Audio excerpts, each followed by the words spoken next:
It felt like someone took a balloon and deflated the life right out of the Toronto Raptors. They had glazed looks on their faces, and it felt as though they were already knocked down and just struggling to get back up. A beaten up bunch of players needed a light to ignite their fire. I can identify with the Toronto Raptors through my own trials and tribulations through life. Trying to figure out what to do next isn't always easy through a roller coaster of mixed emotions. Unfortunately, life doesn't always go the way you expect it to. Maybe that's why they feel the need to call it a challenge. Having lost 9 consecutive times to the Utah Jazz, they are definitely a challenge as they're bigger, stronger, and faster. You must blame it on the lifer behind the bench for the Utah Jazz, Coach Jerry Sloan. They're one disciplined and focused team, and you don't see them horsing around prior to the tip. All the jokes, fun, and laughter for the Utah Jazz came late in the fourth quarter when they demolished the Toronto Raptors. This is how the Utah Jazz hit the right notes, putting on a clinic at the ACC. They even had the ability to control the tempo of the Raptors' zone scenarios. One of the best players in the game in his position, Deron Williams, was able to use his strength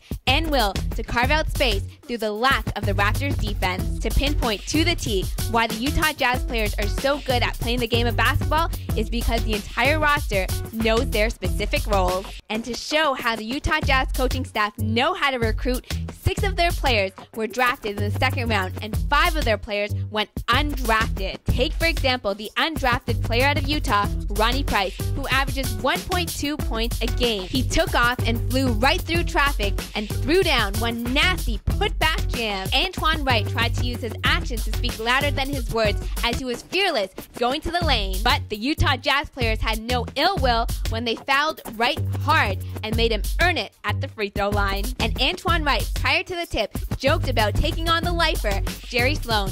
I think you might need to think again, my friend. After the lead grew, of course the Raptors hung their heads, and there was no sniffle of a comeback brewing. No one loves birthdays more than me, but you must blow out the candles on a disappointing birthday for Chris Bosh. This present could be reaching a breaking point because it should not have to be like this. This is the time when you have to crank it up a notch. All the elite teams are doing it. Everybody should be on the same page, and there should be no gray area. The help recovery and the communication on rotations have broken down. The cement that laid the foundation for the house is cracking, and it seems at this point only so much can be done to fix the problem. I'm tired of being down on being down, and there's 12 games left. Plenty of opportunity for the Toronto Raptors to change their fate. It's time to take pride and represent the name on the front of the jersey.